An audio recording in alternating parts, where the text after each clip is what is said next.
سلام، امیدوارم روز خوبی رو پشت سر گذاشته باشید. امروز الان تصمیم گرفتم یه ویدئویی ضبط کنم که پشت هم صحبت کنم، حالا بدون کات و اینا بذارمش.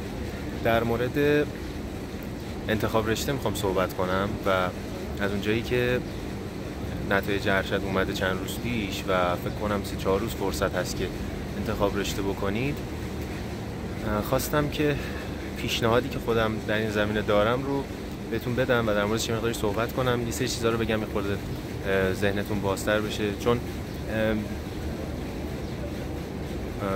حالا قبل از اینکه برم سر اصل مطلب، اینو بگم که این ویدیو رو اگر میتونید برای بقیه هم بفرستید. یعنی چون یه لحظه داشتم میگفتم حرفم خواستم ادامه بدم، اینو می‌خواستم قبلش بگم که اگه میشه این ویدیو رو واسه کسایی که میشناسید اینا بفرستید. چون من توی گروه یه 2-3 تا گروه هستن که بچهای مثلا ارشد و اینا هستن، ولی نمیخوام اونجا بذارم به دلایلی.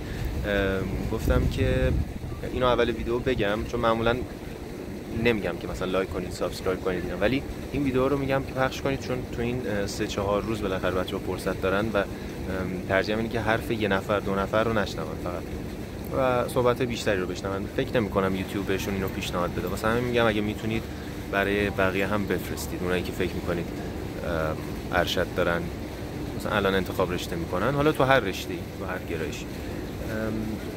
و یه معرفی کوتاه هم داشته باشم اگه ویدیو منو تا حالا ندیدید. من پرهام شیروانیونم، اسم کانالم هست و دارم معماری کامپیوتر، یعنی ارشد یکی از گرایش‌های مهندسی کامپیوتر دانشگاه شریف میخونم. اینجا هم الان کنار این جکوز معروف شریفه. و آره، حالا در مورد این مسئله میخوام صحبت کنم. بهتون بگم که خب انتخاب رشته، شما باید یه سری دانشگاه ها رو لیست کنید، یه سری گرایش ها رو لیست کنید و خب تو هر رشته یه سری گرایش وجود داره. تو کامپیوتر مثلا 4-5 تا گرایش وجود داره، شاید این مقدار بیشتر، ولی 4-5 تا چیز اصلیه، 5 تا 6 تا اینا چیزایی که معروفه. مثلا نرم افزار هست، هوش مصنوعی هست، معماری کامپیوتر هست، شبکه هست، امنیت رایانش امن هست و مثلا الگوریتم محاسبات هم هست، اینا هستن. و شما خب یه سری هستن که الان خب ببینید یه سری از این گرایش ها رو تعداد زیادی میرن سمتش، تقاضا براشون زیاده. مثلا هوش مصنوعی تا رتبه مثلا 20 حالا نه، مثلا سینا پر میشه و ولی خب مثلا گرایش‌های دیگه مثلا ممکنه یکیشون تا 90، یکی تا 200، یکی تا 300 اینا ممکنه پر بشه. همین شریفو دارم میگم. و حالا الان من نمیدونم، ورودی ما مثلا میدونم که بودن مثلا گرایش ما، حالا بگم اوکی دیگه، گرایش ما تا مثلا آخرین رتبهش میدونم 180 بوده. الان چون ظرفیت کمتر شده احتمالاً کمتر شده، ولی باز چیزه، بحث اینه که یه مقداری کمتر شده ولی باز همون حدود هست، همون هولوش هست. حالا من باز باید مثلا بپرسم که آخرین رتبه ها چیا هستن، پیداشون کنیم ببینیم آخرین رتبه هر مثلا گرایش تو هر ورودی چیه. مثلا میدونم نرم افزار تا 90، من امروز شنیدم یکی میگفتش که تا 90 داشتیم و اینا. حالا کلا میخوام بگم که این هست. شما مثلا یکی از چیزایی که ذهنیتتون رو شکل میده همین عدداست. یعنی ممکنه که ببینید خب همه دارن میرن سمت هوش مصنوعی، خب منم برم سمت هوش مصنوعی، پس اول هوش مصنوعی رو میزنم، بعد مثلا حالا مثلا دانشگاه رو مثلا اول میزنم مثلا هوش مصنوعی امیرکبیر، بعد میزنم مثلا چه میدونم شبکه شریفی و مثلا حالا نرم افزار شریف. و برای کسایی که ببینید این چیزی که اول ویدیو داشتم میگفتم و اینجا بگم، یه سری خب کسی که الان ویدیو رو نگاه میکنه 2-3 تا حالت ممکنه براش باشه. یکی این که مثلا میدونه چه گرایشی رو واقعا دوست داره، یعنی مثلا تو زمینه هوش مصنوعی کار کرده، مثلا چند تا پروژه کار کرده، نمیدونم آگاه به اون چیز رشته و گرایش و میدونه که چه کارهایی مثلا الان انجام میشه روش. مثلا فلان استاد داره روی چیزی کار میکنه، مثلا گوگل اسکالرش رو میره نگاه میکنه، مثلا یکی از استادا یا چند تا از استادای دانشگاه رو میبینه که مثلا داره روی این زمینه‌ها کار میکنه و میفهمه که مثلا تو چه زمینه‌ای داره کار میکنه. و خب اینجوری میتونه هم دانشگاهش رو انتخاب کنه هم گرایشش رو انتخاب کنه. ولی یه چیزی که هست اینه که خب همه که اینجوری نیستن. بعضیا هستن خب یه خورده کار کردن، بعضیا هستن اصلا کار نکردن و واقعا نمیدونن. مثلا من خودم اینجوری بودم، واقعا نمیدونستم که مثلا چه گرایشی رو باید انتخاب کنم. خب و یکی از پیشنهاداتی که مثلا من استاد رضوی این پیشنهاد رو شنیدم که پیشنهاد جالبی هم بود، اینکه شما برید گوگل اسکالر، احتمالاً نمیدونید گوگل اسکالر چیه، یه درصد خوبی فکر کنم ندونن. گوگل اسکالر یه جاییه که مثلا گوگل برای کارهای پژوهشی، مقالات و اینها، و سرچ کنیم یه سری مقاله میاره، مثلا هر کلمه‌ای دوست داشتی سرچ کن، امتحان کن ببین چه جوریه. چیز خاصی هم نیست، نیاز به دوره خریدن و اینا هم نیست. من دوره خریدم بعد دیدم چیز خاصی توش نداره، صرفا داره میگه برو اینجا مثلا این دکمه استار رو بزنی مثلا میره تو لایبرری تو اینا. چیز خاصی نداره، یه روز دو روز باش کار کنید کاملا میفهمید چیه. و اینکه یا اینکه اسم مثلا یه استاد رو سرچ کنید. خب مقاله هم اینجوری هست که شما یه مقاله رو مثلا اگه مثلا حالا آشنا نیستید یه مقاله رو که سرچ کنید مثلا باز کنی میبینی اسم یه سری افراد هست. حالا ممکنه یه مقاله رو یه نفر داده باشه ولی معمولا اینجوریه که مثلا 4-5 نفر هستن و به ترتیب، حالا یه ترتیب نوشتنی هم داره، اسم کسایی که واقعا رو اون پروژه این کار کردن، دانشجویی که رو اون پروژه کار کرده، مثلا یه دانشجو یا 2 تا دانشجو رو اون پروژه کار کرده، اول اسم اونا رو میاره، بعد اسم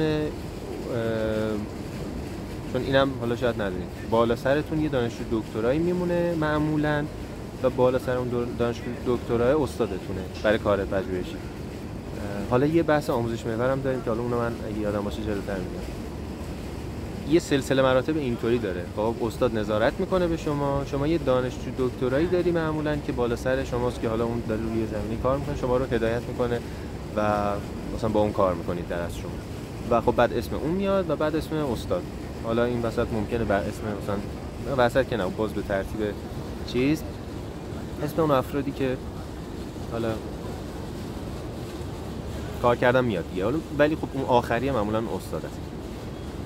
خلاص این حالا گفتم که بدونید. بعد در مورد کار پژوهشی هم چون حالا اون بحث آموزش محورم اینجا سریع میگم، بعد حالا این ویدیو رو تا تاش نگاه کنید حتما، چون الان دارم یه سری مفاهیمو میگم که اگه آشنا نیستید، بعد تاش پیشنهادمو بگم که چجوری بیاید و در واقع انتخاب رشته کنید بر چه اساسی. یه پیشنهادی دارم که پیشنهاد خیلی راحتیه، یعنی برای کسی که بخواد ساده ترین حالت انتخاب رشته بکنه مثلا اینو میتونه در نظر بگیره. ولی این بحث گوگل اسکالر و اینا که حالا استاد رضوی پیشنهاد داد و پیشنهاد خب یه سری هست، من خودم از ایشون شنیدم، روش سختیه. شما اون حالت 2-3 تا افرادی که گفتم، من 2 تا رو گفتم، 2 مدل آدمو گفتم، یکی که مثلا اصلا میدونه چیکار میکنه، یکی که نمیدونه چیکار میکنه، یکی حالا از اونی که نمیدونه چیکار کنه 2 تا حالت میتونه وجود داشته باشه. اونی که داره این ویدیو رو میبینه یا الان شمایی هستی که 3-4 روز وقت داری واقعا انتخاب رشته کنی، یا کسی هستی که مثلا تازه امتحان دادی، مثلا سال بعد داری این ویدیو رو میبینی، چی میگن، مثلا چند ماه فاصله داری تا این انتخاب رشته. تو این فرصت شما اگه تو این حالت هستی میتونی بری گوگل اسکالر، اون روش رو اینجا حالا میگم. اینطوریه که میری تو گوگل اسکالر سرچ، اول قبل از اسم اون دانشگاهایی که فکر می‌کنی مثلا شریف، تهران، امیرکبیر فلان، اینا رو می‌نویسی، اون گرایش‌های مختلفی که حالا واسط کاندید هست، یعنی فکر می‌کنی که اینها رو میتونی انتخاب کنی، اونا رو در نظر میگیری، سرچ می‌کنی، بعد میری اسم استاداشون رو در میاری چه استادایی هست، بعد از اون استادا میری اینا رو گوگل اسکالر سرچ میکنی، میبینی اخیراً به ترتیب سال میچینی مقالاتی که دادن، میبینی سالهای آخر رو چیا کار کردن. خب و این فکت جالبم اینجا بگم، یکی از دوستان میگفتش که ببین استادا مثلا خیلی از این چیزایی که دارن کار میکنن اطلاعات زیادی ندارن. مثلا میبینی که مثلا یه استاد نوشته رو اینا دارم کار میکنم، اون کارهاییه که دانشجو دکتراهاشون دارن میکنن و این دانشجوهای دکترا خب تو اون زمینه اطلاعات خیلی بیشتری احتمالاً از استاد داره، دقیق‌تر روش کار کرده. ممکن اون استاد واقعا اونقدر عمیق رو اون قضیه کار نکرده باشه. دانشجو دکترا و بعد از اون خب شمایی که زیر نظر اون دانشجوی داری کار می‌کنی و در نهایت احتمال زیاد مقاله هم میدی. و خب اینو به عنوان فکت گفتم. بعد خب الان شما تا اینجا گفتم که شما این مقالات رو نگاه می‌کنی، بعد می‌فهمی که خب رو چه زمینه‌های استاد داره کار می‌کنه. هرچند که یه سری استادا صفحه خودشون هم دارن، مثلا می‌نویسن ما رو چیا داریم کار می‌کنیم و همین گوگل اسکالر یه سری اون بالا نوشته که مثلا رو چیا داره کار می‌کنه و شما می‌فهمی رو چیا داره کار می‌کنه و خب اونا رو میری می‌خونی مقالاتشو، اگه بتونی مثلا درست حسابی بفهمی تا حد قابل قبولی، مثلا چکیده‌شو بخونی اینا، بفهمی که مثلا اینا دارن رو چی کار می‌کنن. و باز این کار سختیه، تو در نهایت متوجه میشی مثلا این داره رو چی کار میکنه، ولی واقعا اون اصل کاری که کردن رو متوجه نمیشی. خب چون که یه سری جزئیات داره کاره، مثلا تو اصلا ممکنه که واسه اینکه بتونی خروجی رو حاصل کنی تو اون مقاله بیاری یه سری کارا باید بکنی، ممکنه با اون کارا حال نکنی. خب و واسه همین من این روش به نظرم روش خیلی جالبی نیست. حالا میگم اگه مثلا 2-3 ماه وقت داشته باشی، وقتت رو صرف این قضیه کنی، تاش میتونی انتخاب رشته مثلا خوبی داشته باشی. ولی در نهایت شما از حست خیلی باید کمک بگیری اگه نمیدونی که باید چی رو انتخاب کنی. اینو اینجا داشته باشی. خب در مورد چیز داشتم میگفتم، بحث آموزش محور و اینها، آموزش محور و پژوهش محور. از سال ما میگن که شما نمیتونید این کارو بکنید، یعنی دارن این قضیه رو کم رنگش میکنن. حداقل تو دانشگاه ما که اینجوریه، دانشگاه دیگر رو نمیدونم، شاید یه قانون کلی باشه، شاید فقط مال دانشگاه ما باشه، نمیدونم. ولی آموزش محور رو دارن کم رنگش میکنن، دارن اینطوری میکنن که دیگه نباشه، فقط ته ارشدتون شما پایان نامه داشته باشید. آموزش محور اینجوریه که شما به جای اینکه مثلا پروژه داشته باشی، درس پروژه رو داشته باشی، 3 تا درس پاس کنی. حالا تو دانشگاه ما اینجوریه، شاید دانشگاه دیگه باز مثلا تعداد درس فرق کنه، ولی صرفا درس پاس میکنی و مثلا ارشد تمام میشه، مدرکتو میگیری و اینا. ولی اگه پژوهش محور باشه، تو خب پایان نامه دادی و ته این پایان نامه احتمال زیاد میانجامه به یک یا چند مقاله.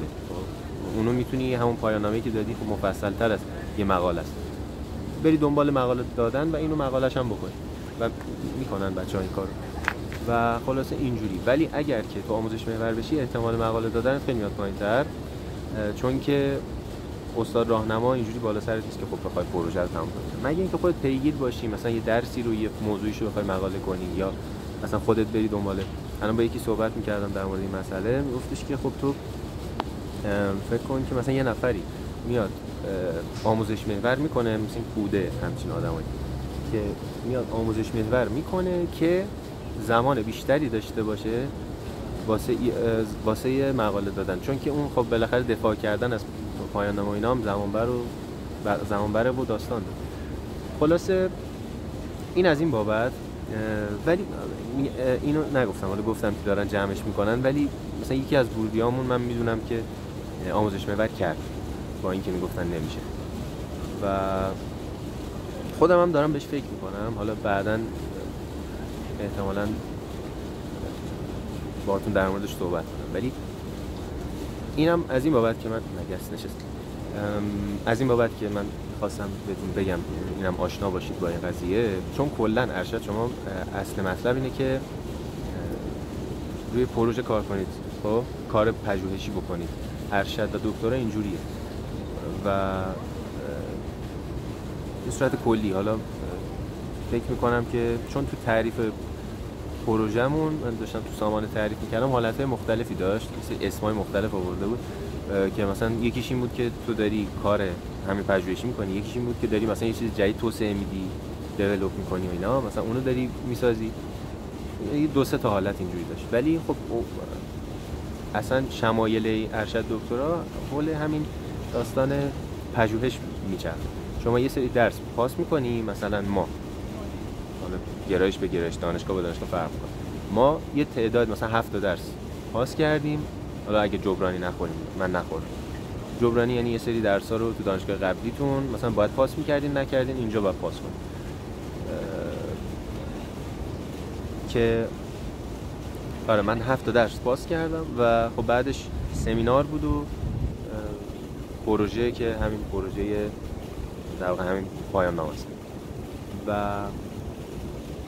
خب این بحثیه که شما باید در نظر داشته باشی. کار پژوهشی هم اینجوریه که و بشینی مقاله‌های مختلف بخونی در رابطه با یه موضوع خاص و سعی کنی که در نهایت مقاله خودتو بدی. حالا یا ایده تو خودت پیدا کردی تو اون زمان، مثلا با توجه به مقالاتی که خوندی و اینا یه ایده پیدا کردی، رو اون ایده کار میکنی، یا اینکه یه سری ایده ها استادت بهت یا مثلا اون دانشجو دکترا بهت پیشنهاد میده، میگه من رو اینا کار کردم، الان پیشنهادم اینه که مثلا تو الان رو این کار بکنی، بعد تو مثلا حالا شاید 2 تا گزینه بده و تو مثلا یکی رو انتخاب کنی و بری کار کنی. خب این از این که خواستم روشن بشید که مثلا چه جوریه ارشد. و خب این از این. حالا در مورد این که چه جوری شما بیاید انتخاب رشته کنید از همون موضوعی که اصل مطلبه واسه این ایام چند روز اینطوریه که شما خب اون روشو گفتم شما میتونی بری و این کارو حتما باید بکنی. یعنی یه سری مثلا یه سری شرایط رو باید اینجوری بسنجی که مثلا من تو فلان شهر میخوام زندگی کنم، خب تهران دیگه تاپ بشه دیگه میدونی، و آیا اصلا ذهنم رفت سمت یه چیز دیگه که اونو نگم، ولی گربر خوشگله.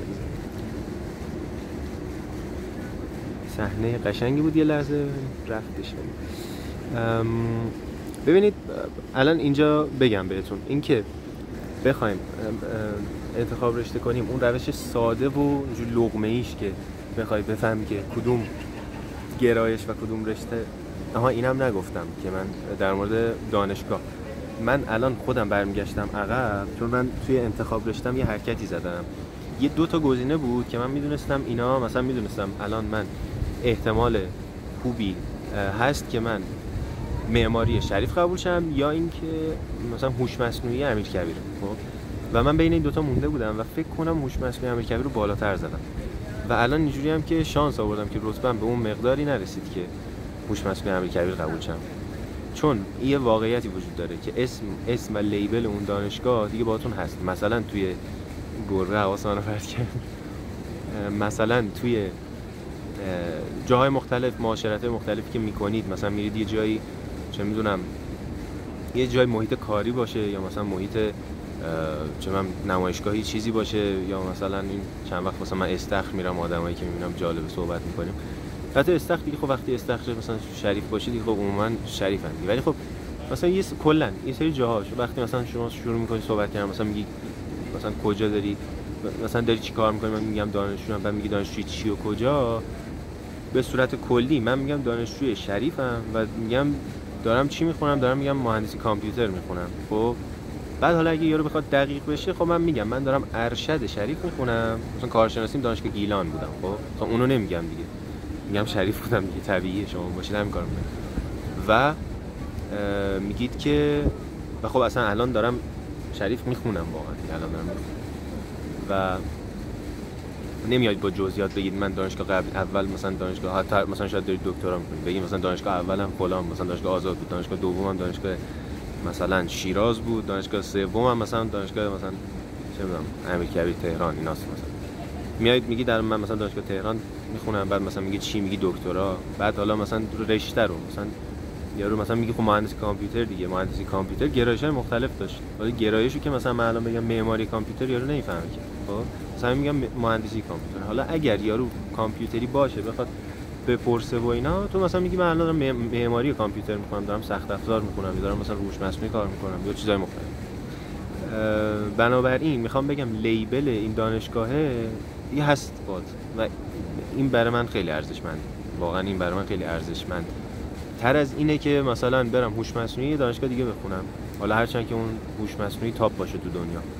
خب من الان مثلا معماری کامپیوتر میخونم یا مثلا چه میدونم یه نفری داره نرم افزار میخونه، یکی داره الگوریتم محاسبات میخونه فلان، میاد تزش رو حالا جوری عموما خب اون استادم که داره کار میکنه خب حواسش هست که هوش مصنوعی اینا ترنده دیگه، میاد رو ترندا کار میکنه و شما میری تو اون زمینه ترند فعالیت میکنی. حالا اگه هوش مصنوعی دوست داری، هوش مصنوعی قاطیش میکنی، هوش مصنوعی رو چیز میکنی. ولی خب بعد حواست باشه که با اون چیزام حال کنی دیگه. مثلا ممکنه من مثلا با رایانش حال نکنم، چون اصلا هیچ تنم مثلا به تن رایانش نخورد، مثلا رایانش امنیت و اینا اصلا نخورد، یا مثلا شبکه رو من حالا هم استاد خوبی نداشتم، هم خودم هم نخوندم، مثلا الان شبکه رو من خیلی واقعا میونه خوبی باش ندارم، بنابراین اصلا خیلی منطقی نیست که برم سمت شبکه. ولی حالا اون تریکر رو میگم که شما چه جوری بخواید انتخاب رشته کنید، پس حواستون به دانشگاه باشه واقعا. در مورد گرایش‌ها، پس من گفتم گرایش‌ها رو که خب الان هر کی یه چیزی گفتم، کلیت گفتم که شما اگر که بیای در واقع اونایی که واقعا میونه‌ای باش نداری رو بذاری کنار، اونایی که میمونه رو بعد اینجوری انتخاب کنی بری ببینید توی مثلا توی مثلا مقطع قبلی کارشناسی، اگر البته کامپیوتر بودی، یه سری هستن که کامپیوتر نبودن، اونو واقعا در این مورد خیلی ایده ندارم، اونم باز میشه اینجوری بهش فکر کرد ولی جور دیگه، حالا اونم میگم. پس اگه مثلا کارشناسی کامپیوتر بودید اینجوری باشه که مثلا ببینید این درس هایی که من داشتم و مثلا درس هایی که مربوط میشه به گرایش معماری کامپیوتر، این درس هاست، مثلا معماری کامپیوتر، خود معماری کامپیوتر، مدار منطقیه، نمیدونم یه سری درس اینطوری، سخت افزاری طور و اینا. و خب با دونستن این شما ببینی که توی اون مقطع، توی اون تو اون درسه، تو اون ترم چطوری عمل کردی، مثلا پروژه هایی که بهت دادن و چجوری انجام دادی، آیا ماسمالی کردی رفت، یا مثلا وقت گذاشتی واسهش، یا علاقه داشتی نداشتی. اینجوری به نظرم اگه برگردیم درس‌ها نگاه کنیم، مثلا در مورد مثلا رشته شبکه، مثلا شما برمیگردی درس شبکه رو نگاه می‌کنی، مثلا درس چه می‌دونم مثلا شما الان یادم نمیاد، میخوام فکر کنم طول می‌کشه، اینجوری برمیگردی درس‌ها رو نگاه می‌کنی ببینی چه جوری بود عمل کرده. مثلا من توی یه سری درس‌های مثلا نرم افزار، شاید مثلا مهندسی نرم افزار داره، یا مثلا چه می‌دونم دو سه تا درس مثلا تحلیل طراحی مثلا سیستم‌های هم چیزی اگه داره، اگه مثلا من با اینا حال نکردم احتمال زیاد با گرایش نرم افزارم حال نخواهم. مثلا همین شما حالا هر چقدر بری مقاله‌های مختلفو بخونی، مثلا ببینی خب این داره رو اون کار می‌کنه، اون داره رو اون کار می‌کنه، چون اصل مطلب به اون چیزا برمیگرده، پایه‌ها اوناست، احتمال قوی وجود داره که باز حست با این چیز خوب نخواهد بود یا خواهد بود. مثلا با این گرایش خوب نخواهد بود، با این گرایش خوب خواهد بود. خب اینجوری به نظرم میتونید خیلی چیز کنید. حالا اگر می‌بینی مثلا دو سه تا گرایش هست که به نظرت مثلا باشون اوکی، مثلا علاقه داری یا مشکلی نداری، از بین این دو سه تا دیگه حالا باید بری بررسی کنی، ببینی که خب مثلا این دانشگاه مثلا شریف 4 تا هست، درس‌ها هست، بری مثلا سرچ کنیم مثلا همین معماری کامپیوتر شریف درس‌ها رو میاره، هرچند که ما اصلا هم اتاقی داریم، میگه که من اومدم همین 4 تا نگاه کردم و فکر کردم چون هم به شبکه‌ام علاقه داشتم، حالا من دقیقاً به چه دلیلی اومدم معماری، چون دیدم یه سری درس‌ها مثلا معماری، مثلا یه درس شبکه‌های میان ارتباطی داریم دیگه، حتی رفتم مثلا اون سرفصلاش اینا رو نگاه کردم، به نظرم جالب اومد، مثلا دو سه تا درس دیگه هم نگاه کردم، ولی اومدم اینجا دیدم اصلا همچین چیزی نیست. مثلا همین یه خورده قضیه عجیب و چیزه، چرخم کدوم بری که حوصله‌تون سر نره، این ولی فکر کنم خوبه، عالیه که این خورده آره خیلی کار راحتی نیست، چون دانش زیادی نیاز داره که شما بتونی انتخاب درست بکنی، ولی اگه حسی انتخاب کنی، حستو بیشتر دخیل کنی، رو خیلی هم مثلا میگن منطقی باشه و اینا، من به حس خیلی اعتقاد دارم، چون چیزایی رو هم دیدم هم خوندم و میدونم و اینا، حالا باز منم 100% نمیدونم، ولی به این باور رسیدم که حس واقعا تاثیرش خیلی زیادتر از این حرفاست که فکر میکنم، چون از ناخودآگاه میاد و ناخودآگاهت خیلی توش دانشه و اون دانشه همش نمیاد رو که بشه خودآگاه، و اون پشت هست تبدیل به حس میشه، تو با احساس میتونی درکش کنی و اینم منطق پشتش. و خدمت شما عرض کنم که آره از حستون خیلی کمک بگیرید و